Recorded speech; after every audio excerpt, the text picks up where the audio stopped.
Cousin falsely accused me of SA. Now my family is finally contacting me after almost 10 years. I grew up in what was probably the most normal of normal households. Parents worked a lot, but still managed to care for me and my 3 older sisters. We were never super close as a family, but never had any issues either. Same goes for my extended family.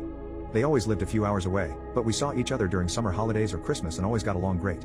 But when we got older we naturally grew apart as everyone had their own lives. I'm 31 now. In 2014, when I was 22 and attending uni, I got a phone call from my mother that turned my life upside down. I remember I didn't even answer at first, because I was gaming with friends. But she called again immediately after the first call. This was an unwritten rule in the family. If you call twice like that, it's important. Like someone died important. So when she called again, I excused myself and answered, only to hear chaos in the other end. Like people were arguing. But when my mom realized I had answered, it sounded like she went to another room and closed the door. I just asked what was going on and I heard she was crying. My memory of this conversation is a bit blurry, but she basically asked me if I had something to confess to regarding E. E is my cousin on my mom's side and is 7 years younger than me, 15 at the time. At that point I hadn't even seen E for several years. I just said no and asked what this is about. She just cried even harder and started accusing me of SA-ing E back when we were children. That E had told everything to my sister, and that my sister told my mother and my aunt.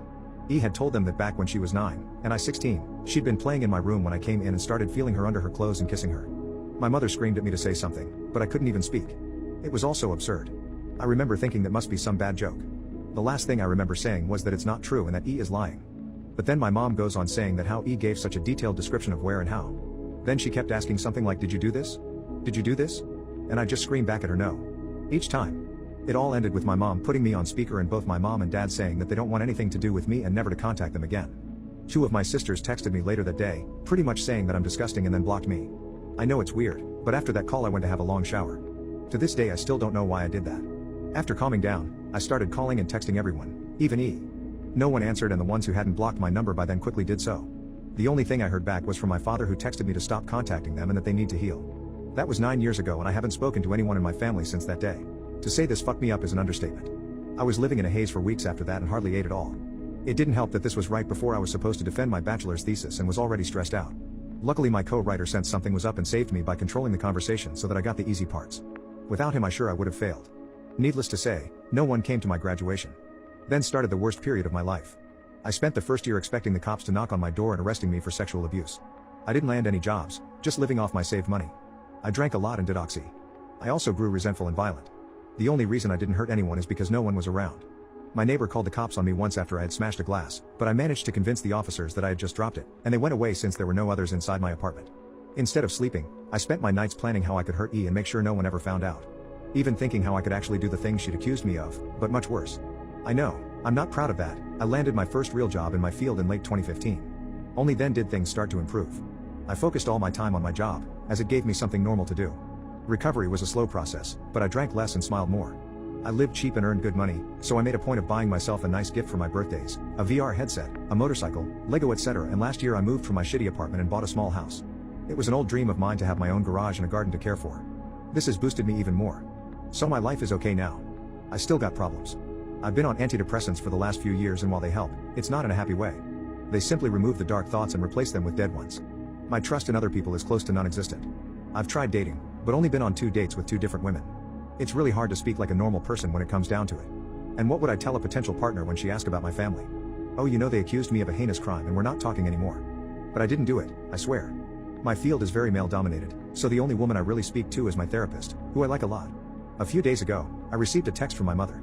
It felt unreal and I was scared to open it at first, so I just stared at the notification for hours before opening it. Yesterday, a second text followed. Translated, they basically say, "Hi, my name. It's been so long since we talked. We miss you and want to know how you're doing." Here she writes a long text about my sisters and how my nieces and nephews are getting big. I didn't even know I was an uncle. Know that we love you and always will. Love, Mom and Dad. The second text said, "Hi, my name. We understand if you don't want to talk to us after what happened, but please listen. Last month, the subject of you was brought up at a family gathering. During this, E was downplaying everything that had happened to her. It got so awkward that she finally admitted that nothing happened and that she probably just dreamt it. We were all appalled by this. When we last spoke, we wanted to protect E and did the only thing we thought we could do. We know that's not excusing how you were treated. What E did was wrong and we're all angry at her. We have called everyone that knew and told them the truth. We all want to speak with you and your sisters want you to meet their families. Please write back if you can find it in you to forgive us. Love, Mom and Dad." So yeah. That's my situation right now. I haven't answered, but they no doubt know I've seen it. Truth be told, I'm seething. So many old, shitty memories are now stirring again. I don't want to forgive them and I wouldn't trust myself to be in the same room as them right now. Part of me wants to call my family and unleash everything on them, to guilt them with everything I went through until they all hit their rock bottom. Then dedicate my life to make my cousin's life as miserable as possible. The other part wants to ignore them and continue with my okay-ish life with my motorcycle and my garden to keep me company. I don't have any friends. The only people I speak to are my coworkers, but we're not really close. I've called my therapist's clinic, but they told me she's on vacation and won't be available for weeks, and I don't want anyone else than her. So that leaves internet strangers. So please, where to go from here? Do I ignore them and continue as is? Or do I answer? And if so, what to even write? I'm pretty sure meeting them in person would be a bad idea for a foreseeable future, but I'm not even sure how my life can improve from picking up those old threads. As embarrassing as it may sound, I've dreamed about the day when they apologize to be them throwing themselves to the ground and kissing my feet. Texting seems so anticlimactic now. Cousin falsely accused me of SA. Now my family is contacting me after almost 10 years part 2. So it's been around 3 months since I last posted the previous post and a decent amount has happened. Some for the better and some for the worse. For one, E is still a huge j-hole. Around a week after my family sent me the messages, she also reached out with a huge apology text. When I received it, I couldn't believe my eyes. She was talking about how she had mental problems and has been dealing with them for ages, almost as an excuse as to why she did this to me. She said she needed help and her parents were helping her get it. This seemed like BS to me because all my life I knew E. She was a beaming, radiant girl, until that dreadful day in 2014. The whole text felt like she was just feeding me excuses to why it happened, and then ending it off with the shortest actual apology. My original plan was to go on with my life and try to slowly make it better and better, but seeing this pushed me to my limit. I had to respond, and tear into her with the most vile words I could think of. In the end, the actual text I ended up sending said, "You think your mental problems are bad? Try being torn away and excommunicated from your whole family for 10 years when you were just in the infant years of your adult life, and see how bad those mental problems become. I am still trying to deal with all of this and the last thing I need is the culprit of my misery feeding me excuses as to why it happened. My other relatives may have been in the dark the whole time, but you knew the entire time, and it never dawned on you to say things sooner? You're lucky I did not unalive myself at this point. My parents and sibling might be another story, but I will never be able to forgive you for the irreversible damage you have done to me and my relationships. Please, rot in hell and never contact me again." She hasn't responded, but I can see that she got the message because of read receipts. Maybe she took the hint to not respond. The good news is that I also responded to my parents. Nothing crazy in text because we really got the whole conversation out over the phone. It felt weird hearing their voices again. I used to relate those voices to being safe and home, but after what happened it was a whole new feeling. At first, I hated it. All the sour memories popped back into my brain from the day I last spoke to them. Those voices had been screaming at me for things I didn't even do. The conversation lasted about 3 to 4 hours, and while it was hard for me and most likely them, it was the most productive conversation I've ever had with them. I thought it would be a lot of excuses just like E, but to my surprise, they not only apologized a million times over, but told me everything they were in the wrong about. They said it was weighing on them all these years and now that the truth is out they don't know how they can live with themselves. The one really hard part was when I asked them why they didn't hear me out or believe their own son compared to a niece. They told me they struggled with it immensely but E had made it so believable that they felt they had no choice. I told them that instead of just cutting contact, they should have at least tried to get me help, but they gave me nothing to work with.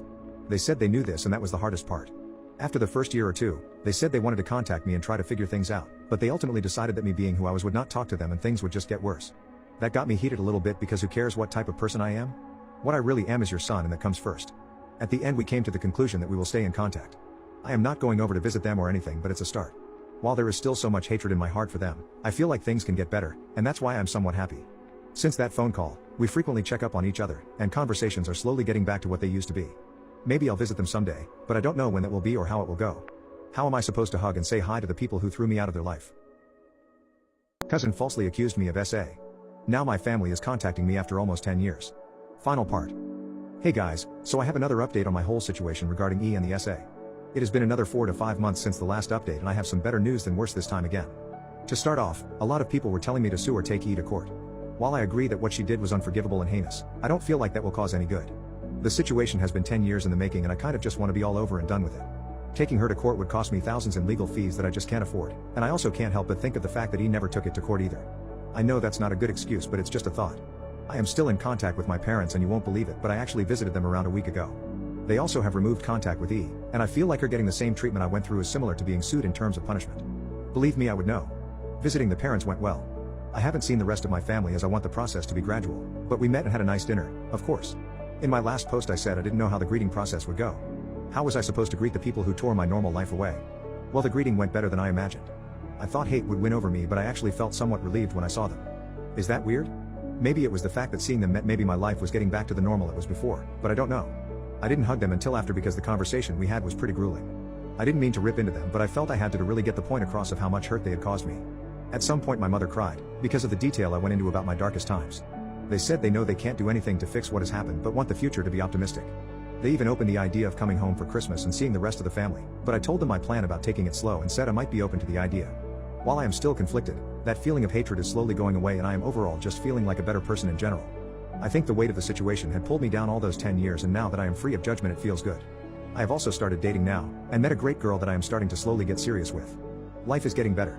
Who knows what will happen in the next 10 years after this, but for the first time in ages I feel like things are going up. For all those reading, please use my story as an aid to your personal problems and grudges. Things do get better, even if you have to wait 10 years.